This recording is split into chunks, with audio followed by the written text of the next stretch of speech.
মুম্বাই থেকে বোস্টনের রাতের flight ২০ minute দেরিতে রওনা হলো কারণ একজন যাত্রী দেরিতে এসেছিল। বিমানটি রানওয়ে ছেড়ে যাওয়ার সঙ্গে সঙ্গে বিজনেস ক্লাসের ক্যাবিনে সব কিছু উষ্ণ হলুদ আলোয় ঢেকে গেল, যা লোকেদের সুরক্ষিত বোধ করার জন্য যথেষ্ট ছিল, তবুও একটি ব্যয়বহুল ফ্লাইটের বিশেষত্ব বজায় রেখেছিল। এই পরিবেশে নিউ ইয়র্কের একটি বড় বিমান বিনিয়োগ তহবিলের সিইও প্রিয়া মেহরা পাশের সিটের দিকে তাকিয়ে দীর্ঘশ্বাস ফেললেন। সেই সিটটি খালি ছিল না, যেমনটা তিনি আশা করেছিলেন। সেখানে একজন এশীয় বংশোদ্ভূত পুরুষ বসেছিল, যার গাঢ় রঙের শার্টে তেলের দাগ ছিল এবং জুতো পুরনো ছিল। তার সামনে প্রায় ৮ বছরের একটি মেয়ে বসেছিল, যে এয়ারপোর্ট থেকে কেনা সস্তা বিস্কুটের প্যাকেট সাবধানে খুলছিল। প্রিয়া তার ভ্রু কুঁচকে নিলেন। তার ভেতরে অস্বস্তির অনুভূতি স্বাভাবিক প্রতিক্রিয়ার মতো উঠে এলো, যা এমন একজনের ছিল যিনি ব্যক্তিগত ক্যাবিনে থাকার অভ্যস্ত, যিনি নিজের শ্রেণীর লোকেদের দেখতে দামি পারফিউমের গন্ধ এবং ম্যাফিও ওয়াইন ক্লোপাকে দিয়ে আওয়াজে অভ্যস্ত। অর্জুন সিং, মুম্বাই এয়ারপোর্টের একজন বিমান টেকনিশিয়ান, তার মেয়েকে বিমানটি উচ্চতা বাড়ানোর আগে কিছু খাওয়ানোর চেষ্টা করছিল। পাশের সিটে বসা মহিলার অস্বস্তিকর চাহনি তিনি খেয়াল করেননি। তার জন্য বিমানযাত্রা কখনোই নতুন কিছু ছিল না, কিন্তু এইবার ভিন্ন ছিল। তিনি এখন ককপিটে দাঁড়িয়ে থাকা ব্যক্তি নন, তিনি এখন পাইলট নন, তিনি কেবল একজন সাধারণ যাত্রী, যিনি তার মেয়েকে হৃদরোগের চিকিৎসার জন্য বোস্টনে নিয়ে যেতে মাসের পর মাস সঞ্চয় করে ২টি টিকিট কিনেছিলেন। মেয়েকি নাও অনন্যা ছিল, ৮ বছর বয়সী, ক্যালিফোর্নিয়ায় জন্মগ্রহণ করেছিল এবং হিন্দির চেয়ে ইংরেজিতে ভালো কথা বলতো। কিন্তু যখনই সে বাবা বলতো, সে মিষ্টি কণ্ঠে অর্জুনের মনে হতো যে এই বড় দেশে এখনও তার একটি স্থান আছে। তিনি চুপ ছিলেন, কেবল বোস্টন চিলড্রেন্স হসপিটাল নিয়ে ভাবছিলেন, যেখানে একজন ডাক্তার তার মেয়ের অস্ত্রোপচার বিচার করার প্রতিশ্রুতি দিয়েছিলেন। প্রিয়া তার ল্যাপটপ খুললেন, একটি ইঞ্জিন প্রস্তুতকারক সংস্থার সাথে চুক্তির শেষ লাইনগুলো টাইপ করতে লাগলেন। তাকে বিনিয়োগ জগতের আয়রন লেডি বলা হতো, যিনি তার দৃঢ় ও স্পষ্টবাদী স্বভাবের জন্য পরিচিত ছিলেন এবং যাকে অনেকেই অপছন্দ করত। তিনি একবার একটি সাক্ষাৎকারে বলেছিলেন যে দরিদ্র লোকেদের বিজনেস ক্লাসে ভ্রমণ করা নিয়ে আবার ভাবা উচিত, কারণ এই স্থানটি তাদের জন্য যারা সত্যিই সময়ের মূল্য বোঝে। এই মন্তব্য ইন্টারনেটে শোরগোল সৃষ্টি করেছিল, কিন্তু তিনি পরোয়া করেননি। তার কাছে আকাশ ছিল অহংকার দেখানোর জায়গা, সমতার নয়। তাই যখন তিনি সেই ভারতীয় পুরুষ এবং সস্তা বিস্কুট খাওয়া মেয়েটিকে দেখলেন, তখন তিনি অপমানিত বোধ করলেন। একটি সিটের জন্য $10,000 এবং তাকে তেলের গন্ধ আর প্লাস্টিকের ব্যাগের খড়খড়ানির সাথে ভাগ করে নিতে হচ্ছে। এটি তার সহ্য সীমার বাইরে ছিল। বিমান ৩০,০০০ ফুট উচ্চতায় স্থিতিশীল হল। এয়ার হোস্টেস ফ্রান্স থেকে আমদানি করা সাদা ওয়াইন পরিবেশন করল। প্রিয়া সবচেয়ে দামিটা চাইলেন। তিনি সেই অস্বস্তির অনুভূতি ভুলে যেতে চাইলেন, যা ভ্রমণের প্রতিটি মুহূর্তে প্রবেশ করছিল। এর মধ্যে অর্জুন কেবল ২টি গ্লাস জল চাইলেন, একটি নিজের জন্য এবং একটি তার মেয়ের জন্য। তিনি তার মেয়েকে শেখালেন কিভাবে গ্লাসের ঢাকনা না ফেলে খুলতে হয়। এটি একটি ছোট অভ্যাস ছিল, যা তিনি ভারতীয় বিমান বাহিনীতে কাটানো বছরগুলো থেকে শিখেছিলেন, যেখানে প্রতিটি কাজ নির্ভুল এবং শান্ত হওয়া উচিত ছিল। অনন্যা ঢাকনাটি সফলভাবে খোলার পর আলতো করে হাসল। তার নিষ্পাপ চোখ তার হৃদয়কে শান্ত করল। তিনি জানতেন যে তার মেয়ে ক্লান্ত, কিন্তু তিনি এও জানতেন যে সে শক্তিশালী দেখানোর চেষ্টা করছে, যাতে তার বাবা চিন্তা না করেন। প্রিয়া ওপরের দিকে তাকালেন। তার চোখ সেই পুরুষের হাতের ওপর থেমে গেল, যিনি তার মেয়ের জন্য জলের গ্লাস ধরেছিলেন। সেখানে বিশেষ কিছু ছিল না, শুধু এই অনুভূতি ছাড়া যে সেই পুরুষটি ঠিক জানতেন যে তিনি কি করছেন, কোনো অস্থিরতা বা আওয়াজ ছাড়াই। তিনি দ্রুত তার স্ক্রিনে ফিরে গেলেন, সেই দৃশ্য ভুলে যাওয়ার চেষ্টা করছিলেন। তার কাছে সেই পুরুষটি কেবল একজন টেকনিশিয়ান ছিলেন, যিনি বিমান পরিষ্কার করেন, বল্টু এবং গ্রিস পরীক্ষা করেন। এমন ধরনের লোক যাদের সাথে তিনি প্রতিদিন দেখা করতেন, কিন্তু কখনো সরাসরি তাকাতেন না। তবুও তার হৃদয়ের কোনো এক কোণে একটি ছোট সন্দেহ ছিল, সম্ভবত এই কারণে যে তার চোখ এমন একটি পরিবেশে অদ্ভুতভাবে শান্ত ছিল, যা অদৃশ্য উত্তেজনায় পূর্ণ থাকত। লাউডস্পিকারে খারাপ আবহাওয়ার ঘোষণা হলো। কিছু লোক মাথা তুলল, বাকিরা ঘুমাচ্ছিল বা সিনেমা দেখছিল। প্রিয়া ভ্রু কুঁচকে নিলেন। তিনি অনিশ্চয়তাকে ঘৃণা করতেন। যে কোনো কিছু তার নিয়ন্ত্রণের বাইরে তা তাকে অস্বস্তিতে ফেলত। তিনি জানতেন না যে পাশের সিটে বসা সেই পুরুষটি ক্যাপ্টেনের কণ্ঠে কিছু অস্বাভাবিক শুনেছিলেন। তিনি কেবল একটি সুর থেকে উত্তেজনা চিনতে পারতেন, কারণ তিনি আকাশে এর চেয়ে অনেক ভয়ঙ্কর ঝড়ের মোকাবিলা করেছিলেন, যখন প্রতিটি সিদ্ধান্ত জীবন ও মৃত্যুর সাথে যুক্ত থাকত। কিন্তু তিনি কিছু বললেন না, এটা এখন তার কাজ ছিল না। অনন্যা মাথা নিচু করে আলতো করে জিজ্ঞেস করল যে বিমানটি কেন কাঁপছে। অর্জুন হাসলেন এবং বললেন যে এটা শুধু বাতাস। সেই মুহূর্তে প্রিয়া তার গভীর স্থির কণ্ঠস্বর শুনলেন, যাতে উত্তর ভারতের হালকা টান ছিল, কিন্তু স্পষ্টভাবে কোনো উদ্বেগ ছিল না। তিনি তার শান্তিতে অবাক হলেন, কিন্তু তারপর সাথে সাথেই মুখ ফিরিয়ে নিলেন। তিনি সেই ব্যক্তি সম্পর্কে কৌতূহলী হতে চাইলেন না, যাকে তিনি তার শ্রেণীর মনে করতেন না। তিনি আরও মদ ঢাললেন, চুক্তিটি আবার খুললেন এবং তার চারপাশের সবকিছু ভুলে যাওয়ার চেষ্টা করলেন। তিনি জানতেন না যে এই ফ্লাইট কেবল তার কাজের সময়সূচি পরিবর্তন করবে না, বরং তার দুনিয়া দেখার পদ্ধতিও বদলে দেবে। কেবিনের পিছনে যাত্রীদের একটি দল মধ্য আমেরিকা পেরিয়ে যাওয়া ঝড়ের খবর নিয়ে ফিসফিস করছিল। প্রিয়া কিছু শব্দ শুনলেন, কিন্তু পরোয়া করলেন না। অর্জুন আরও স্পষ্টভাবে শুনলেন। তিনি এই ধরনের আবহাওয়া জানতেন। তার পুরনো সহজ প্রবৃত্তি জেগে উঠল, সেই সাথে ককপিটে বসে রাডারে লাল চিহ্ন দেখতে পাওয়ার পরিচিত অনুভূতিও। তিনি ধীরে ধীরে শ্বাস নিলেন, নিজেকে মনে করিয়ে দিলেন যে তিনি এখন কেবল একজন যাত্রী, কিন্তু পেশার স্মৃতি সহজে মুছে যায় না। এটি শরীরের প্রতিটি প্রতিক্রিয়ায় একটি ভূগর্ভস্থ স্রোতের মতো বইত, যাকে অবসরের সিদ্ধান্ত বা পরিষেবা মুক্তির কাগজ দিয়ে থামানো যেত না। এয়ার হোস্টেস যখন অশান্ত অঞ্চলের জন্য প্রস্তুত থাকতে বললেন, প্রিয়া ল্যাপটপ বন্ধ করলেন। তিনি তার সিটে মাথা রাখলেন, শান্ত দেখানোর চেষ্টা করলেন। কিন্তু যখন কেবিনের আলো ধীরে ধীরে ঝলসে উঠল এবং ইঞ্জিনের আওয়াজ পরিবর্তিত হল, তখন তার হৃৎস্পন্দন একটু দ্রুত হল। তিনি সেই ভারতীয় পুরুষটির দিকে তাকালেন। তিনি তখনও চুপ ছিলেন। তার চোখ জানালার দিকে ছিল, যেন তিনি কিছু হিসাব করছেন। মেয়েটি তার বাবার কাঁধে হেলান দিয়েছিল। তার হাতে এখনও জলের গ্লাস ছিল। একটি অদ্ভুতভাবে শান্ত দৃশ্য, যখন পুরো কেবিন শ্বাস আটকে ছিল। তিনি মুখ ফিরিয়ে নিলেন, বুঝতে পারছিলেন না যে এই দৃশ্য তাকে কেন বিরক্ত করছে। বিমান আরও জোরে কাঁপতে লাগল। প্রিয়া তার ঠোঁট কামড়ালেন। তার মন সবচেয়ে খারাপ সম্ভাবনার একটি সিরিজ তৈরি করতে লাগল। তার মরতে ভয় লাগছিল না, কিন্তু নিয়ন্ত্রণ হারানোর ভয় লাগছিল। সেই মুহূর্তে কোথা থেকে যেন ধাতুর একটি আওয়াজ এলো, যা অনেককে চমকে দিল। এয়ার হোস্টেস পেশাদার কণ্ঠে তাদের শান্ত করল। অর্জুন তখনও চুপ ছিলেন, কিন্তু তার মনে আওয়াজটির বিশ্লেষণ শুরু হয়ে গেল। এটি স্বাভাবিক আওয়াজ ছিল না, তিনি তা জানতেন, কিন্তু কিছু করতে পারতেন না। তিনি তার মেয়ের দিকে তাকালেন এবং দেখলেন যে তার চোখে এখনও সম্পূর্ণ বিশ্বাস ছিল। সেই বিশ্বাস তাকে শান্ত রাখল, ঠিক যেমন যখন তিনি মধ্যপ্রাচ্যের আকাশে একটি যুদ্ধ বিমান চালাতেন, যেখানে প্রতিটি ধাক্কা শেষ বিদায় হতে পারত। রাতের ফ্লাইট মধ্য আমেরিকার ওপর দিয়ে তার যাত্রা চালিয়ে যাচ্ছিল। প্রিয়া ঘুমানোর চেষ্টায় চোখ বন্ধ করে নিলেন। অর্জুন ঘড়ি দেখে বাকি দূরত্বের অনুমান করলেন। পূর্বে বিদ্যুতের ঝড় তৈরি হতে শুরু করেছিল। তিনি কাউকে বললেন না। কখনো কখনো নীরবতায় সবকিছু বজায় রাখার একমাত্র উপায় হয়, আসল ঝড় আসার আগে। কেবিনে ইঞ্জিনের আওয়াজ যাত্রীদের ধীর শ্বাসের সাথে মিলে এমন একটি শব্দ তৈরি করছিল, যা শান্তিপূর্ণও ছিল এবং ভঙ্গুরও, যেন ভাগ্যের ডাকার আগের একটি নীরবতা। প্রিয়া কখনো ভাবেননি যে একদিন তাকে এমন একজনের পাশে বসতে হবে, যার দুনিয়া এবং তার দুনিয়ায় এত বড় পার্থক্য। তিনি বিনিয়োগ ঐতিহ্যবাহী পরিবারে জন্মগ্রহণ করেছিলেন, হার্ভার্ডে পড়েছিলেন, হাডসন নদীর দৃশ্যযুক্ত অ্যাপার্টমেন্টে থাকতেন এবং ম্যানহাটনের মধ্যে একটি উঁচু ভবনে কাজ করতেন। তার জীবনে সবকিছু একটি স্পষ্ট ক্রমে সাজানো ছিল। সময়, পরিকল্পনা, টাকা, প্রতিপত্তি, প্রতিটি সিদ্ধান্ত কোনো ঝুঁকি ছাড়াই নেওয়া হতো। কিন্তু পাশে বসা লোকটি স্পষ্টতই সেই দুনিয়ার ছিল না। তাতে কোনো ডেস্ক জব করা ব্যক্তির ভাব ছিল না। তিনি দামি ঘড়ি পরেননি, তিনি প্রতি কয়েক মিনিটে তার ফোন দেখতেন না, এবং তিনি এই বিষয়ে পরোয়া করতেন না যে কে তার সম্পর্কে কি ভাবছে। যখন তিনি ইউরোপে তার অংশীদারদের ইমেল পাঠাচ্ছিলেন, তখন তিনি তার মেয়ের সাথে আস্তে আস্তে আগামীকাল হাসপাতালে যাওয়া নিয়ে সেই ডাক্তার নিয়ে কথা বলছিলেন, যিনি অস্ত্রোপচারের বিবেচনা করার প্রতিশ্রুতি দিয়েছিলেন। তার কণ্ঠস্বর গভীর এবং স্থির ছিল, যা তার বাইরের রূপ থেকে সম্পূর্ণ আলাদা ছিল, যাকে তিনি সাধারণ মনে করতেন। অনন্যা সিটে হেলান দিয়ে একটি ছোট টেডিবিয়ারকে জড়িয়ে ধরেছিল। তার চোখ আধা খোলা আধা বন্ধ ছিল। সে আমেরিকায় জন্মগ্রহণ করেছিল, কিন্তু এত হিন্দি বুঝত যে জানতে পারত যখন বাবা তার মায়ের উল্লেখ করতেন। তিনি প্রায়শই আস্তে আস্তে বলতেন, যেন কিছু লুকাচ্ছেন। সে তার মাকে কখনো দেখেনি, শুধু এতটুকুই জানত যে তার মা সূর্যমুখী ফুল পছন্দ করতেন, এবং যখনই রাস্তায় সেই ফুল দেখা যেত, বাবা অনেকক্ষণ দাঁড়িয়ে যেতেন। ৮ বছরের মেয়ের জন্য বোস্টন কোনো খেলার জায়গা ছিল না, বরং সেই জায়গা ছিল যেখানে বিশ্বের সেরা ডাক্তার ছিলেন, যেমনটা বাবা সবসময় বলতেন। সে এমনটা বিশ্বাস করত কারণ বাড়িতে বিশ্বাসী একমাত্র জিনিস ছিল যার জন্য টাকা লাগত না। অর্জুন একজন যুদ্ধ পাইলট ছিলেন। তিনি ২১ বছর বয়সে বিমান বাহিনীতে যোগ দিয়েছিলেন, যখন তিনি তার এক আত্মীয়ের সাথে ভারত ছেড়ে আমেরিকায় চলে এসেছিলেন। আমেরিকান স্বপ্নের মূল্য ছিল একটি অতীত, যাকে পিছনে ফেলে আসতে হয়েছিল।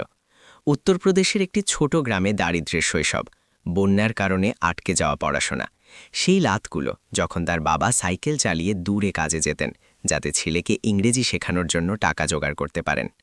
যখন তিনি সেনাবাহিনীতে ভর্তি হন, তখন তার মনে আমেরিকার প্রতি কৃতজ্ঞতা ছিল, কিন্তু তিনি একজন ভারতীয়ের সাধারণ জীবনযাপন করা ছাড়েননি। ফ্লাইট তলে তিনি শীঘ্রই তার শান্ত থাকা এবং পরিস্থিতি নির্ভুলভাবে সামলানোর ক্ষমতার কারণে সবচেয়ে সম্মানিত পাইলটদের মধ্যে একজন হয়ে ওঠেন। কিন্তু এই গৌরব মধ্যপ্রাচ্যে এক দুপুরে শেষ হয়ে গেল, যখন একটি উদ্ধার অভিযানের সময় তার বিমানে ত্রুটি দেখা গেল। তিনি তার আহত সহকর্মীকে বাঁচানোর জন্য বিমানকে নিয়ন্ত্রণ করার চেষ্টা করলেন এবং অবশেষে দুজনকে প্যারাশুট দিয়ে লাফ দিতে হলো। তিনি বেঁচে গেলেন, কিন্তু তার শরীরের নিচের অংশ দাগে ভরে গেল এবং একটি মেডিকেল রেকর্ড তাকে চিরতরে আকাশ থেকে দূরে করে দিল। সেনাবাহিনী ছাড়ার পরের বছরগুলোতে তিনি চাকরি খোঁজার চেষ্টা করলেন। কেউ একজন আহত পাইলটকে কাজে নিতে চাইত না যার কাছে কোনো ব্যবসা বা প্রযুক্তিগত ডিগ্রি ছিল না। অবশেষে তিনি এয়ারপোর্টের রক্ষণাবেক্ষণ বিভাগে চাকরি নিলেন। বিমানের ডানা পরিষ্কার করা, স্ক্রু পরীক্ষা করা, ইঞ্জিনের তেল পরিবর্তন করা। কাজ ভারী ছিল, কিন্তু অন্তত তিনি সেই জিনিসটির কাছে ছিলেন যাকে তিনি জীবনভর ভালোবাসতেন। তার দেখা হলো তার স্ত্রী মীরার সাথে, যিনি এক সন্ধ্যার ইংরেজি ক্লাসে একজন হাই স্কুলে শিক্ষিকা ছিলেন। তারা 2 বছর পর বিয়ে করলেন এবং তারপর অনন্যার জন্ম হল। মীরার একটি গাড়ি দুর্ঘটনায় মৃত্যু হল যখন তিনি পিঠের আঘাতে চিকিৎসা করাচ্ছিলেন এমন স্বামীর সাথে দেখা করতে হাসপাতালে যাচ্ছিলেন। তিনি সেই দিনের কথা কখনো কাউকে বলেননি, কেবল তার ওয়ালেটে একটি পুরনো বিবর্ণ ছবি রাখলেন। তারপর থেকে তিনি কাজ করতে করতে তার মেয়েকে বড় করেছেন, কখনো অভিযোগ করেননি। তার জন্য সবচেয়ে গুরুত্বপূর্ণ বিষয় ছিল তার প্রতিশ্রুতি পালন করা। তার মেয়েকে বোস্টনে নিয়ে যাওয়া যাতে তার হৃদরোগের চিকিৎসা হতে পারে, যা মীরা জীবিত অবস্থায় করতে পারেননি। প্রিয়া এ বিষয়ে কিছুই জানতেন না। তার কাছে তিনি শুধু একজন টেকনিশিয়ান ছিলেন। তিনি তার হাতার তেলের দাগকে সাধারণত্বের প্রতীক মনে করলেন। তিনি বোস্টনে তার আসন্ন বক্তৃতার কথা ভাবলেন, যেখানে তিনি একটি বড় এয়ারলাইনের জন্য নতুন জেট ইঞ্জিনের সরবরাহের চুক্তিতে স্বাক্ষর করতে যাচ্ছিলেন। তিনি পরিচালক মণ্ডলে নিযুক্ত হওয়ার পথে ছিলেন, এমন একটি পদক্ষেপ যার পরিকল্পনা তিনি 3 বছর ধরে করছিলেন। প্রতিটি কাটানো মিনিট টাকা ছিল এবং তার মতো কারো পাশে বসা তাকে তার পরিচিত দুনিয়া থেকে নিচে টেনে নামানো অনুভব করাচ্ছিল। তিনি বুঝতে পারছিলেন না যে এয়ারলাইন কেন এমনটা হতে দিল, তাকে কেন তার স্তরের লোকেদের পাশে বসানো হলো না। তিনি অপমানিত বোধ করলেন, যদিও কেউ তাকে অপমান করেনি। যখন বিমানটি একটু কাঁপল, প্রিয়া পাশে তাকালেন এবং দেখলেন যে তিনি তখনও চুপ ছিলেন। তার চোখে কোনো পরিবর্তন ছিল না। তিনি এই বিষয়ে ক্ষুব্ধ হলেন যে তাকে ভয় পেয়েছেন বলে মনে হচ্ছিল না। তার মনে সেই শান্তি এক ধরনের মনোভাব দেখানোর মতো ছিল, যেন তিনি ধরে নিচ্ছেন যে তিনি তার চেয়ে বেশি জানেন। তিনি জানতেন না যে তিনি সত্যিই বেশি জানতেন। পাইলট হিসাবে কাটানো বছরগুলো তাকে বিমানের প্রতিটি ছোট কম্পন অনুভব করতে শিখিয়েছিল, সেই শব্দগুলো পড়তে শিখিয়েছিল যা অন্য লোকেরা চিনতে পারে না। বাতাসের প্রতিটি বাঁশির শব্দ, ইঞ্জিনের ছন্দে প্রতিটি পরিবর্তন তাকে বলতো যে কী ঘটছে। তিনি ক্যাপ্টেনের কণ্ঠে ক্লান্তিও শুনলেন যখন তিনি খারাপ আবহাওয়ার ঘোষণা করলেন, এমন একটি জিনিস যা বেশিরভাগ অন্যান্য যাত্রী খেয়াল করেননি। কিন্তু তিনি চুপ ছিলেন। তিনি নিজের সাথে প্রতিশ্রুতি করেছিলেন যে তিনি কখনো আকাশে ফিরে যাবেন না, কখনো অতীতকে নিজেকে আরও একবার টেনে আনতে দেবেন না। অনন্যা বাবাকে জিজ্ঞেস করল যে কিছু লোক এত বেশি কেন ওড়ে। তিনি বললেন যে কিছু লোক কাজের জন্য ওড়ে, কিছু দুনিয়া দেখার জন্য, এবং বাবা কর্তব্যের জন্য উঠতেন, কিন্তু এখন তিনি তার জন্য উঠছেন। মেয়েটি মাথা নেড়ে দিল, যেন বুঝে গেছে। প্রিয়া সেই কথোপকথন শুনলেন। কেন জানি না, এতে তিনি কিবোর্ডে টাইপ করা বন্ধ করে দিলেন। তিনি ব্যক্তিগত অর্থযুক্ত গল্পের অভ্যস্ত ছিলেন না। তার দুনিয়ায় প্রত্যেককে তার পছন্দের জন্য নিজেই দায়ী হতে হতো। কেউ কারো কাছে ঋণী ছিল না। কিন্তু তার কণ্ঠে কোনো অভিযোগ ছিল না। এটি একটি সাধারণ সত্য ছিল, যেখানে দয়ার জন্য কোনো জায়গা ছিল না। সম্ভবত এই বিষয়টি তাকে আরও বেশি অস্বস্তি দিচ্ছিল। বিমানে খাবারের সময় প্রিয়া রেড ওয়াইন সস দিয়ে স্টেক বেছে নিলেন। তিনি তার মেয়ের জন্য শিশুদের খাবার বেছে নিলেন এবং তারপর তার নিজের অংশ তাকে দিয়ে দিলেন, কারণ মেয়েটি টিনজাত খাবার পছন্দ করত না। প্রিয়া এটা দেখলেন, কিন্তু খেয়াল না করার ভান করলেন। তার বাবার কথা মনে পড়ল, যিনি আমেরিকান এয়ারলাইন্সের জন্য কাজ করা একজন প্রাক্তন বাণিজ্যিক পাইলট ছিলেন, যার সাথে তার সম্পর্ক কখনো ভালো ছিল না। তিনি হৃদরোগের কারণে তাড়াতাড়ি অবসর নিয়েছিলেন এবং তিনি সব সময় মনে করতেন যে তিনি দুর্বল ছিলেন। শৈশব থেকেই তিনি বিশ্বাস করতেন যে শক্তির মানে কারো প্রয়োজন না থাকা। কিন্তু যখন তিনি সেই ভারতীয় বংশোদ্ভূত পুরুষকে ধৈর্যশীল চোখে তার মেয়ের যত্ন নিতে দেখলেন, তখন তার বাবার সাথে কাটানো কিছু বিরল খাবারের স্মৃতি মনে পড়ে গেল, যা তিনি বছর ধরে ভুলে যাওয়ার চেষ্টা করছিলেন। বিমান পূর্ব দিকে এগিয়ে চলল। বাইরে রাত এবং বাতাস ছিল। কেবিনে কেবল ইঞ্জিনের নিয়মিত আওয়াজ ছিল। প্রিয়া একটি বিমান চলাচল পত্রিকা খুললেন। কাকতালীয়ভাবে প্রাক্তন সৈন্যদের সম্পর্কে একটি নিবন্ধে চোখ পড়ল, যাদের সেনাবাহিনী ছাড়ার পর ভুলে যাওয়া হয়েছিল। তিনি দ্রুত পাতা উল্টে দিলেন, কিন্তু তার মনে পাশের সিটে বসা লোকটির ছবি ভেসে উঠল। ছেঁড়া শার্ট, রোদে ঝলসানো কবজি, শান্ত চোখ। তিনি পত্রিকাটি বন্ধ করে দিলেন। তিনি নিজেকে সেই সব বিষয়ে জড়াতে চাইলেন না যা তার নয়। তিনি তার চোখ বন্ধ করে নিলেন এবং তার মেয়ের নিয়মিত শ্বাস শুনলেন। পরের সকালে পৌঁছানোর কথা ভাবলেন। তিনি আশা করেছিলেন যে বোস্টনের ডাক্তাররা বলবেন যে এখনও একটি সুযোগ আছে। এটাই একমাত্র জিনিস ছিল যা তিনি কামনা করতেন। তিনি জানতেন না যে এক শব্দ না বলেও তার উপস্থিতি পাশের সিটে বসা মহিলার মনে পূর্বধারণার দেওয়ালকে কাঁপানো শুরু করে দিয়েছে, যিনি টাকা ও খ্যাতির উচ্চতা থেকে দুনিয়া দেখতে অভ্যস্ত ছিলেন এবং কখনো জানতেন না যে কিছু লোক এখনও ওড়ে, যদিও তারা অনেক আগেই তাদের ডানা হারিয়ে ফেলেছিল। যখন স্ক্রিনে ঘড়ি স্থানীয় সময় অনুযায়ী মধ্যরাত দেখালো, তখন ফ্লাইট খারাপ আবহাওয়ার অঞ্চলে প্রবেশ করতে লাগল। ককপিট থেকে ঘোষণা হলো। ক্যাপ্টেনের কণ্ঠস্বর তখনও পেশাদারভাবে শান্ত ছিল, কিন্তু সুরে কিছু এমন রুক্ষতা ছিল যা আকাশ থেকে পরিচিত যে কোনো ব্যক্তি চিনতে পারত। বাতাস প্রত্যাশার চেয়ে বেশি জোরে ছিল। একটি ঝড় দ্রুত মধ্যপশ্চিম অঞ্চল দিয়ে যাচ্ছিল। যাত্রীরা চিন্তিত হতে লাগলেন। কিছু লোক তাদের সিট বেল্ট শক্ত করে বাঁধল, অন্যরা শ্বাস আটকে জানালা দিয়ে বাইরে তাকালো। কেবিনে বাতাস ভারী হয়ে গেল যেন। প্রত্যেকে এমন কিছু শোনার অপেক্ষা করছিল যা কেউ শুনতে চায় না। প্রিয়া শান্ত থাকার চেষ্টা করলেন। তিনি অনিশ্চয়তাকে ঘৃণা করতেন, বিশেষ করে যখন এটি তার নিয়ন্ত্রণের বাইরে হয়। জীবনভর তার সবকিছুর পরিকল্পনা অনুযায়ী চলার অভ্যাস ছিল। তার কাছে প্রতিটি সমস্যার সমাধান ছিল, এটি ছাড়া। তিনি তার ঘড়ি দেখেন। বোস্টনে কাল সকালের বৈঠকের কথা ভাবলেন, যেখানে কোটি কোটি ডলারের চুক্তিতে স্বাক্ষর করার জন্য কয়েক ডজন লোক অপেক্ষা করছিল। সবকিছু ঠিকঠাক হতে হতো, কোনো ঘটনার জন্য কোনো জায়গা ছিল না। কিন্তু এখন হালকা কাঁপতে থাকা বিমানের কেবিনে তিনি বুঝতে পারলেন যে তিনি তার শ্বাস ছাড়া আর কিছুই নিয়ন্ত্রণ করতে পারছেন না। একটি অযৌক্তিক রাগ উথলে উঠল, ঝড়ের ওপর, এয়ারলাইনের ওপর এবং পাশের সিটে বসা সেই লোকটির ওপরও, যিনি এমন শান্ত ছিলেন যেন কিছুই হয়নি। তিনি চুপ ছিলেন, তার চোখ সামনের ডিসপ্লে বোর্ডের দিকে ছিল, ইঞ্জিনের আওয়াজে পরিবর্তন অনুভব করছিলেন। এটি বিমানের শরীরের সাথে ধাক্কা খাওয়া জোরে বাতাসের আওয়াজ ছিল, যাতে একটি লয়বদ্ধ কম্পনও ছিল। তিনি জানতেন যে এটি এখনই বিপজ্জনক ছিল না, কিন্তু এটি স্বাভাবিকও ছিল না। তার মনে উচ্চতা, বাতাসের গতি, দিক এর তথ্য আসতে লাগল। এটি একজন পাইলটের সহজ প্রতিক্রিয়া ছিল, এমন একটি জিনিস যা কখনো অদৃশ্য হয় না, যদিও তিনি বহু বছর আগে আকাশ ছেড়ে দিয়েছিলেন। তিনি তার মেয়ের দিকে তাকালেন, দেখলেন যে সে ভয় তার ঠোঁট কামড়াচ্ছিল, কিন্তু কান্নার চেষ্টা করছিল না। তিনি তাকে শান্ত করার জন্য আলতো করে মাথা নেড়ে দিলেন এবং তারপর ক্যাপ্টেনের কণ্ঠস্বর আবার শুনলেন। দ্বিতীয় ঘোষণাটি ছোট, দ্রুত এবং আরও জরুরি ছিল। অশান্ত অঞ্চল প্রায় 10 মিনিট থাকবে। সকলকে তাদের সিটে থাকতে হবে। ক্রু সাময়িকভাবে পরিষেবা বন্ধ করে দিল। অশান্ত শব্দটি শুনতে হালকা লাগছিল, কিন্তু তিনি জানতেন যে যখন নিয়ন্ত্রককে মাত্র কয়েক মিনিটে দুবার বলতে হয়, তখন এর মানে হল যে তারা কিছু অপ্রত্যাশিতের মুখোমুখি হচ্ছিল। তিনি গভীর শ্বাস নিলেন, তার মনকে সতর্ক রাখার চেষ্টা করলেন। এখানে তার কোনো কর্তব্য ছিল না, কিন্তু পেশাদার সহজ জ্ঞান তার হৃদস্পন্দনকে স্বাভাবিকের চেয়ে দ্রুত করে দিল। প্রিয়া অনুভব করলেন যে তার হাতের তালু ভিজে গেছে। তিনি তার ভয় পাওয়াকে ঘৃণা করতেন। শৈশব থেকেই তিনি শিখেছিলেন যে কাউকে নিজেকে দুর্বল দেখানো উচিত নয়। যখন তার মা মারা যান, তখন তার বয়স ছিল মাত্র 14 বছর।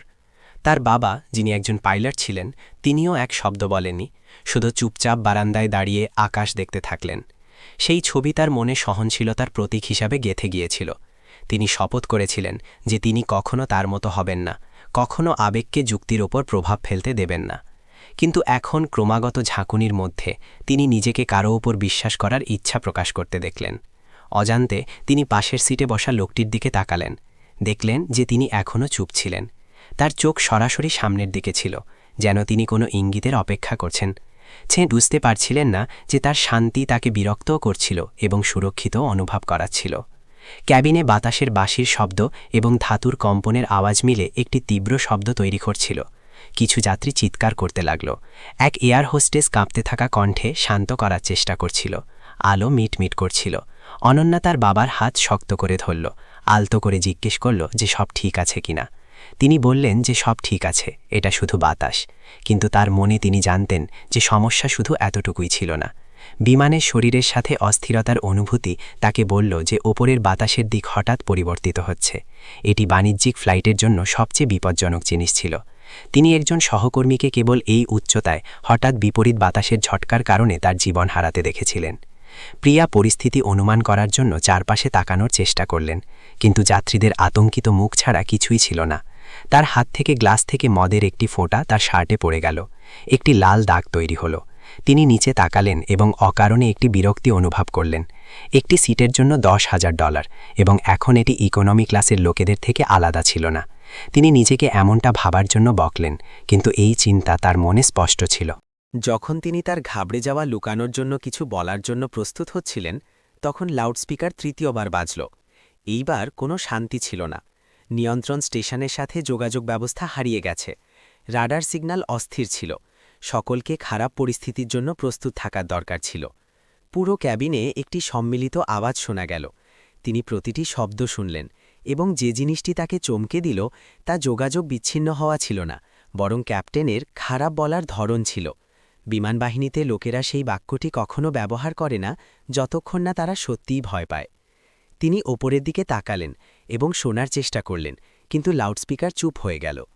তিনি পরের কয়েক সেকেন্ডে দ্বিধা অনুভব করলেন এবং বুঝলেন যে পাইলট একটি জরুরি সমাধান খুঁজছিলেন। একটি পরিচিত অনুভূতি ফিরে এলো, ঠিক বহু বছর আগে যখন তাকে একটি F-15 নিয়ন্ত্রণ করতে হয়েছিল, যা একটি গরম অঞ্চলে নিয়ন্ত্রণ হারাচ্ছিল। শান্তি এবং উদ্বেগের মধ্যেকার রেখা একটি সুতোর মতো পাতলা হয়, এবং কেবল সেই ব্যক্তি যিনি এটিকে পার করেছেন তিনিই ভারসাম্য বজায় রাখতে জানেন। প্রিয়ার হৃৎস্পন্দন দ্রুত হল যখন তিনি পিছন থেকে কাউকে ফিসফিস করে বলতে শুনলেন যে বৈদ্যুতিক ব্যবস্থা প্রভাবিত হয়েছে। তিনি সম্পূর্ণরূপে বুঝতে পারলেন না, কিন্তু জানতেন যে এটি খুব খারাপ ছিল। তিনি পাশের সিটে বসা লোকটিকে জিজ্ঞেস করার কথা ভাবলেন এবং তারপর থেমে গেলেন। তিনি দুর্বল দেখাতে চাইলেন না।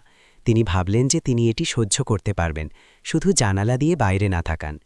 কিন্তু যখন বাইরের আলো ঝলসে উঠল, একটি নীল বিদ্যুতের রেখা আঁকা গেল, তখন তিনি তার মেরুদণ্ডে দৌড়ানো ঠান্ডার অনুভূতিকে থামাতে পারলেন না।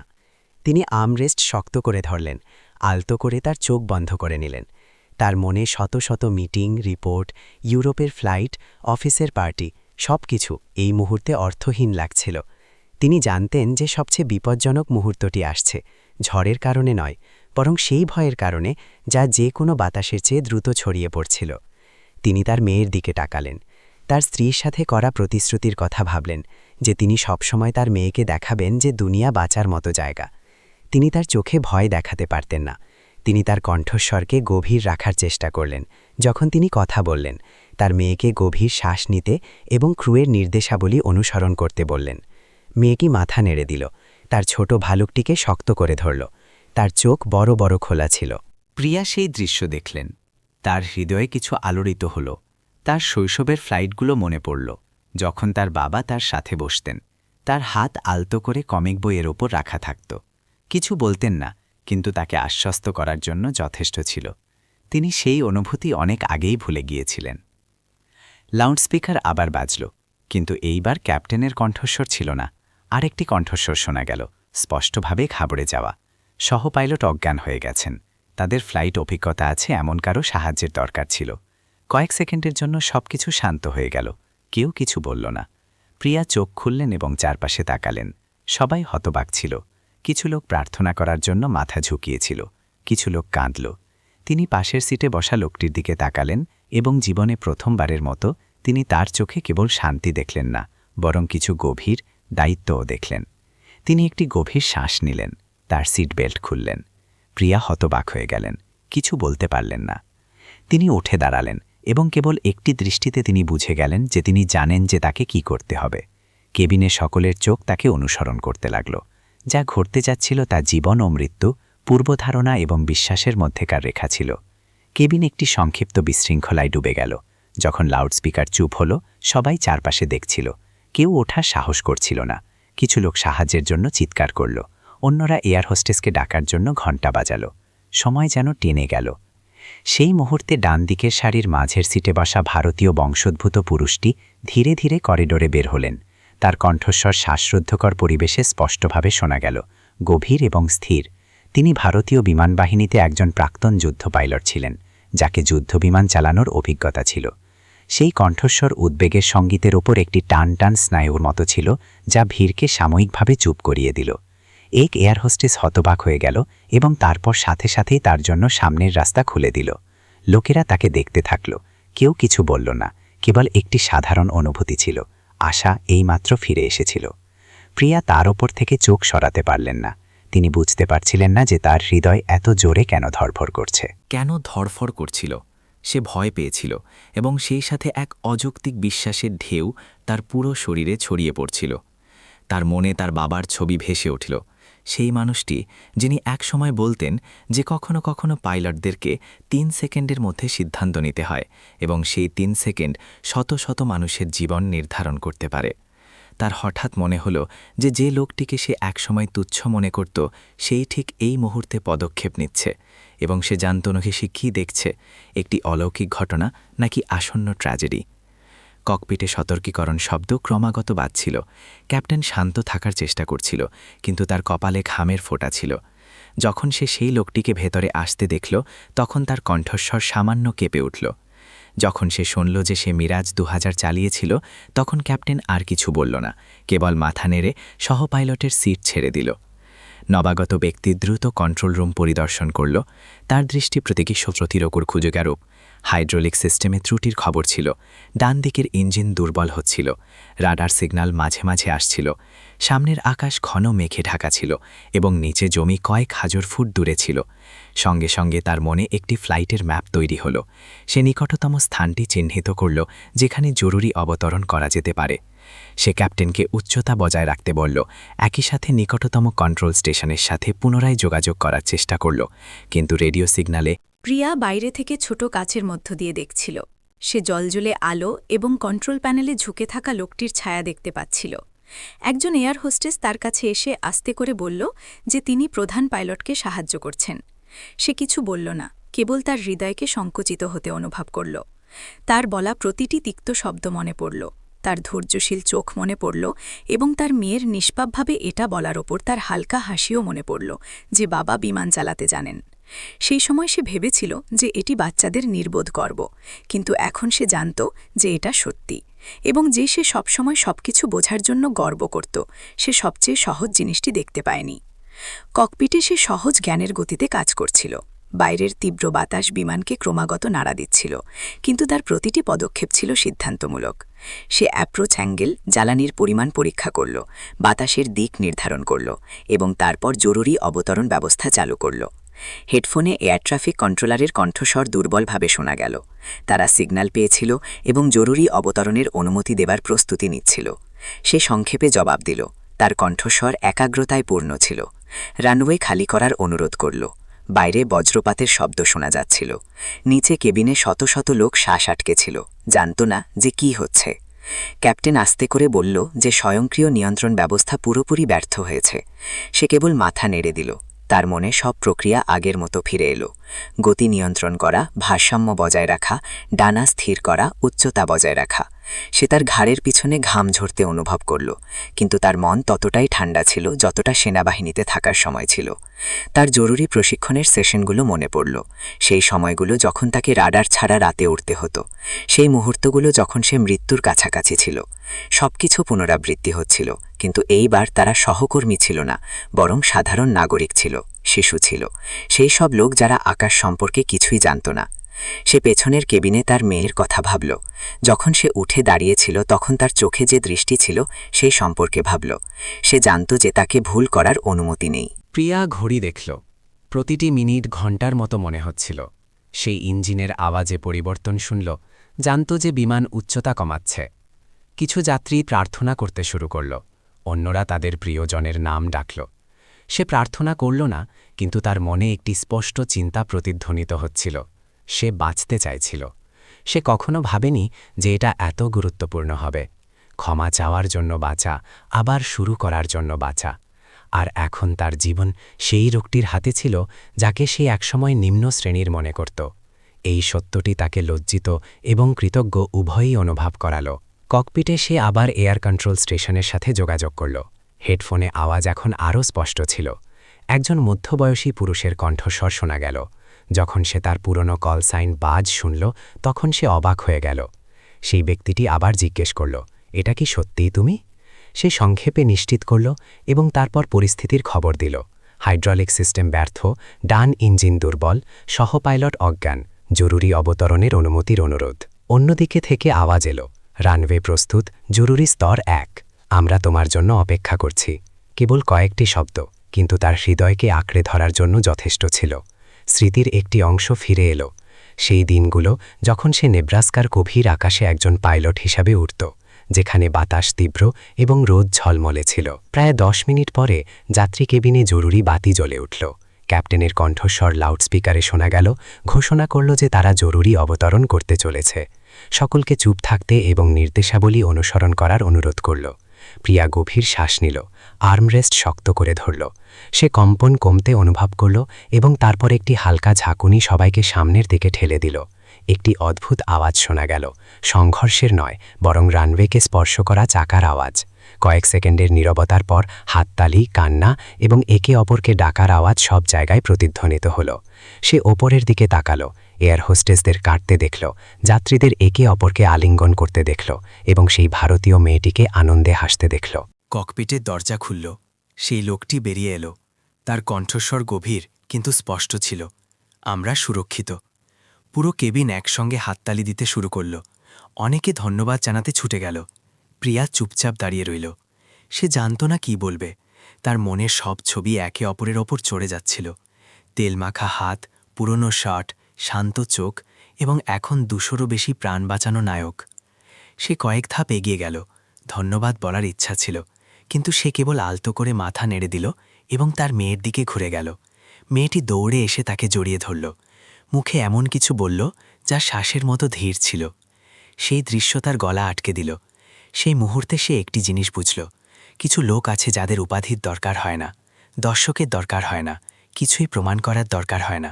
তাদের কেবল সঠিক কাজটি করার দরকার হয়, এবং কখনো কখনো সেই লোকেরাই এই দুনিয়াকে পড়তে যাওয়া থেকে রক্ষা করে। যখন বিমান রানওয়েতে পুরোপুরি থেমে গেল এবং ইঞ্জিনের আওয়াজ শান্ত হল, তখন সময় যেন থেমে গেল। শত শত লোক এইমাত্র একটি প্রাণঘাতী সংকট পার করেছিল, কিন্তু কেউই পুরোপুরি বুঝতে পারেনি যে কি হয়েছে। তারা কেবল জানত যে তারা বেঁচে আছে, এবং সেই ভারতীয় বংশোদ্ভূত লোকটি এর কারণ ছিল। কেবিনে কান্না এবং হাসির মিশ্রিত আওয়াজ, স্বস্তি এবং ক্লান্তির মধ্যে সেই লোকটি যাকে সে একসময় টেকনিশিয়ান বলতো, চুপচাপ দাঁড়িয়েছিল। ক্রুদের সংক্ষেপে জানাচ্ছিল যে কেউ আহত হয়নি। এই বিবৃতিটি সবাইকে আরও একবার আবেগপ্রবণ করে তুলল, যেন আবেগের একটি ঢেউ পুরো কেবিনে ছড়িয়ে পড়ল। প্রিয়া ককপিটের দরজার কাছে দাঁড়িয়েছিল। তার হাত তখনও হালকা কাঁপছিল। সে তার ওপর থেকে চোখ সরাতে পারছিল না।